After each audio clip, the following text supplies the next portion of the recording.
오늘 주일 저녁에 하나님께서 우리에게 주시는 말씀은 로마서 8장 38절과 39절 말씀입니다. 로마서 8장 38절과 39절 말씀 받들도록 하겠습니다.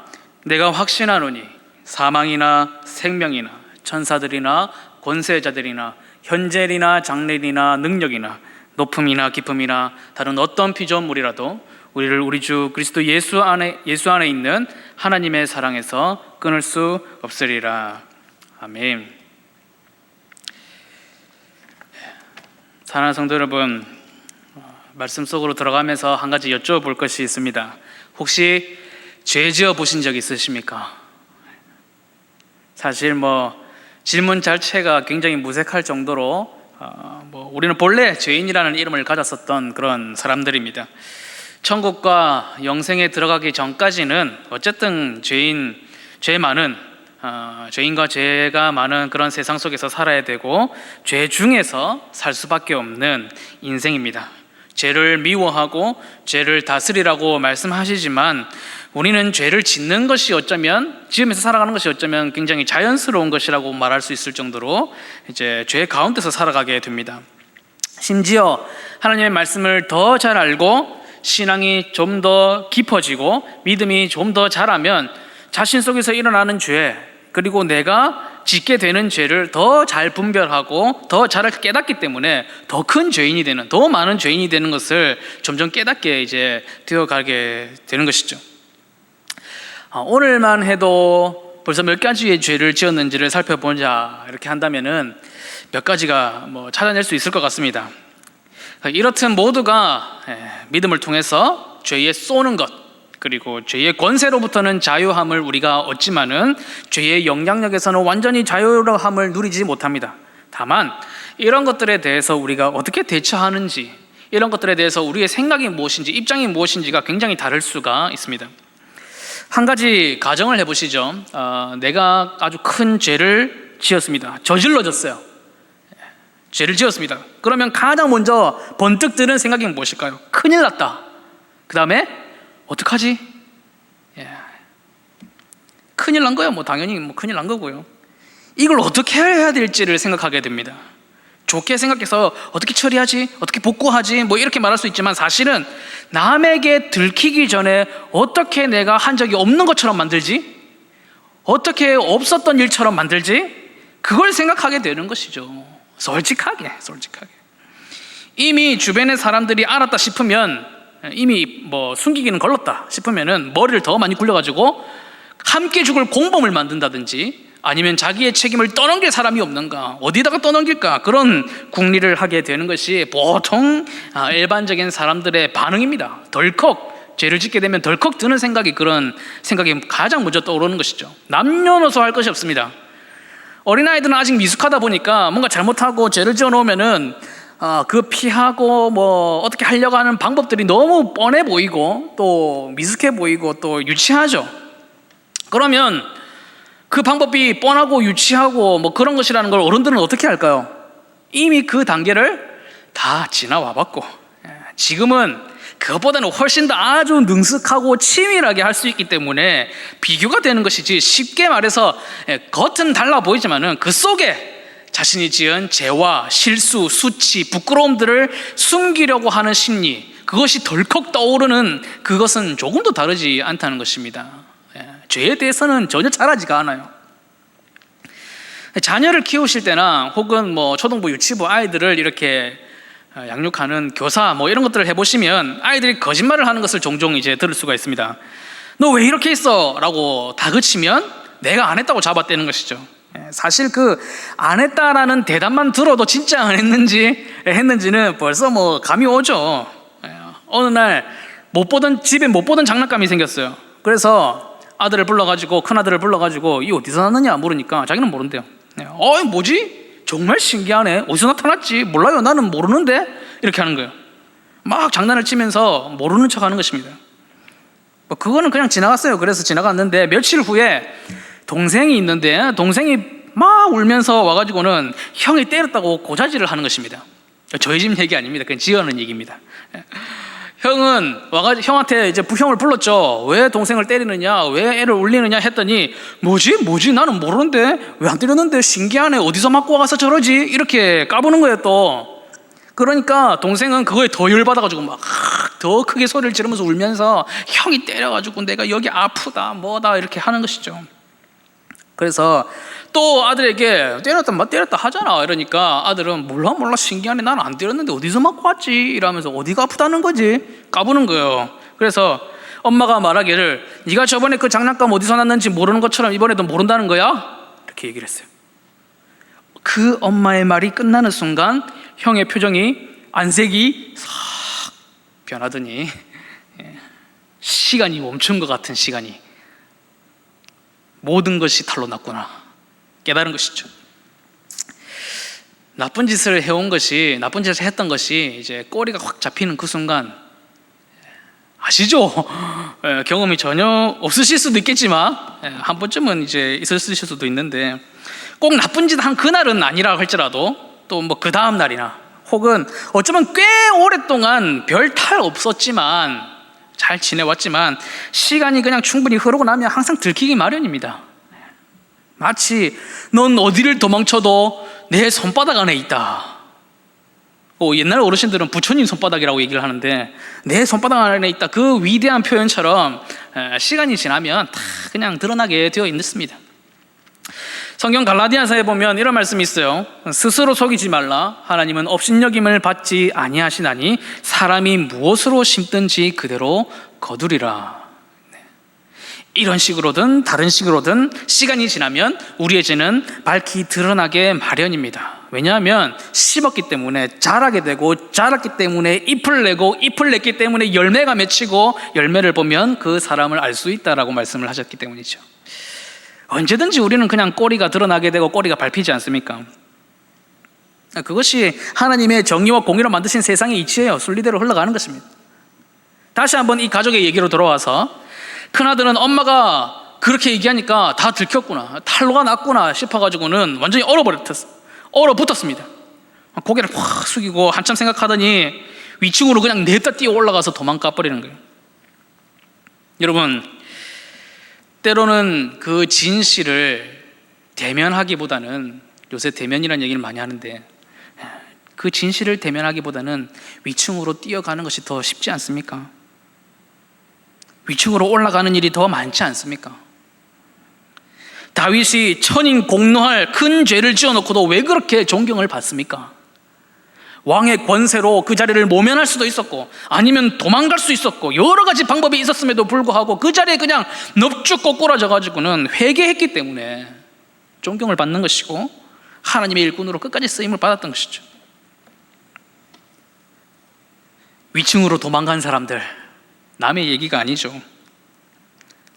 자, 근데 그 집에는 아빠가 그런 일이 일어나는 동안 집에 없었어요. 직장에 가 있었습니다. 집으로 돌아가는 길에 아버지가 이제 집에 전화를 해보니까 엄마가 그동안 있었던 얘기를 쭉 해줍니다. 이런 일이 있었다, 애가 올라가 버렸다.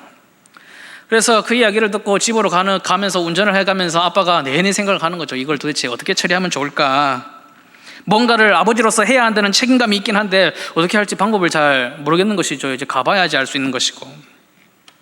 집에 도착하자마자 아이 엄마가 말하기를 그럽니다. 그동안 아버지가 운전해서 오는 그 1시간 동안, 지금 그 시작대로부터 한 2시간이 지났는데 그 시간 동안 위층에서는 아무 소리도 안 들렸다, 발자국 소리도 안 들렸다. 그래서 아빠가 위층으로 올라가가지고 아이들의 방의 문을 살짝 열어봤습니다. 거기에 없어요. 그래서 화장실에 가봤는데 화장실에도 없습니다. 이제 남은 곳이 한 군데밖에 없는데 바로 부부의 방입니다. 그 부부의 침실 문간에 서가지고 조용히 그 문을 열고 안을 살짝 들여다보는데, 침대 한 중앙에 이불이 덮여 있는데 한 중앙에 큰아들 덩치만큼의 혹이 이렇게 불룩하게 올라와 있는 것이죠. 시간을 보니까 한 2시간 동안 그 녀석이 그 밑에 들어가가지고 그냥 덮고 있었던 거예요. 얼마나 덥고 답답하고 괴롭고 그랬겠습니까? 그 밑에서 숨이나 쉴 수 있었을까? 마치 그냥 지금 당장 호흡기라도 갖다 줘야 될 것 같은 그런 마음이 듭니다. 이 녀석이 얼마나 괴로웠을까? 그리고 그 아이가 엄마에게, 그리고 동생에게, 그리고 자기 자신에게 제대로 얘기했어야 할 그 모든 진실과 진리, 사실에 대해서 생각을 하는 것입니다. 그리고는 아들이 누구에게서 그 장난감을 가지고 왔는지 전화를 해서 언젠가 그 장난감을 주인에게 돌려주고 사과해야 할 것이다. 그런 아버지의 생각이 있는 것이죠. 그 아버지가 방문간에 서가지고는 아들의 모든 부끄러움에 대해서 생각을 한 것입니다. 저 아이가 얼마나 큰 부끄러움을 가지고 있는가. 그렇게 오랫동안 이불 밑에서 숨어 있어야 했을 만큼 컸던 수치와 부끄러움에 대해서 아버지가 이제 생각을 한 것이죠. 그래서 아버지가 침대 끝에 탁 가가지고 앉았습니다. 그리고 이불을 이제 조금 걷어냈습니다. 가장 처음 눈에 보이는 것은 그저 막 완전히 땀에 젖은, 막 머리를 감고 금방 나온 듯한 땀에 젖은 머리카락이 보입니다. 그러니까 그게 너무 더워 보이고 힘들어 보여서 이불을 활짝 이렇게 덜쳐내니까 완전히 웅크리고 이제 엎드리고 앉아가지고는 가만히 떨리고 있는 등판이 보입니다. 그 떨림 속에서 티는 나지 않지만은 엄청난 고민들이 이제 보이는 것이죠. 계속 이렇게 나약하게 엎드려 있을 것인지, 아니면 그냥 막 아빠에게 안길 것인지, 막 펑펑 울 것인지, 아니면 막 끝까지 아니라고 억울하다고 한번 우겨볼 것인지, 여러 가지 고민들이 그 등판에서 보이는 것이죠. 근데 그 아버지가 참으로 지혜롭게 이렇게 했습니다. 침대 끝에 앉아가지고는 아들에게 이렇게 말했어요. 내가 어떤 일을 벌렸든지 간에, 어떤 일을 저질렀든 간에 나는 널 덜 사랑하게 되지 않는단다. 그 이야기를 들은 아들이 천천히 일어나가지고는 눈을 뜨더니 아버지를 보고 그 축축히 젖은 머리를 그냥 아버지의 와이셔츠에 확 파묻는 것입니다. 그리고는 그 조그만 팔로 아빠를 탁 끌어안고 펑펑 울기 시작해요. 계속해서 울고 또 울고 미안해하는 것이죠. 그래서 아빠는 아이를 꼭 안아주면서 계속 이 말을 해줬습니다. 내가 어떤 일을 저질러도 나는 널 덜 사랑하지 않는단다. 어떤 일을 벌린데도 그 일이 내가 너를 사랑하는 그 일에 조금도 영향을 끼칠 수 없어. 덜 사랑하게 만들 수 없고 사랑하지 않게 만들 수 없어. 너 그거 알고 있느냐? 이야기는 끝입니다. 우리가 한 가족의 이야기를 그려왔지만 이 이야기 속에서 나에게 적용을 한다면 내가 이 이야기의 부모가 아니라는 것을 아마 깨달으셨을 것입니다. 우리는 자주 큰아들과 같이 되는 사람이에요. 큰아들보다는 어른이라서 죄를 부인하는 것에 더 능숙할 수도 있고, 들통이 났을 때 위층으로 도망가는 것보다는 조금 더 고상한 방법으로 피할 수 있을지는 모르겠지만 속은 매 한 가지죠. 그러나 다행인 것은 이 이야기 속에 아버지가 마지막으로 큰아들에게 해주었던 이야기, 그 이야기가 오늘 우리가 읽은 본문의 말씀과 매 한 가지의 말씀이라는 것입니다. 무슨 일을 저질렀던 건지 간에, 어떤 곳에 있었던지 간에, 앞으로 어떤 일이 있다고 해도 하나님께서 여러분들을 사랑하시고 이제까지 사랑해 오셨고 앞으로도 우리를 사랑해 주실 것이라는 그 모든 사실에 있어서 우리는 그것을 조금도 바꿀 수가 없습니다. 어쩔 때는 우리가 몰래 가져온 장난감이 전부일 것 같을 때가 있어요. 이 사실을 들켰다는 것, 내 죄가 드러났다는 것이 이 세상 모든 만물을 막 다 무너뜨리는 것, 세상이 무너지는 것 같은 전부인 것만 같은 그럴 때가 있습니다. 특히 나이 어릴 때는 더 그래요.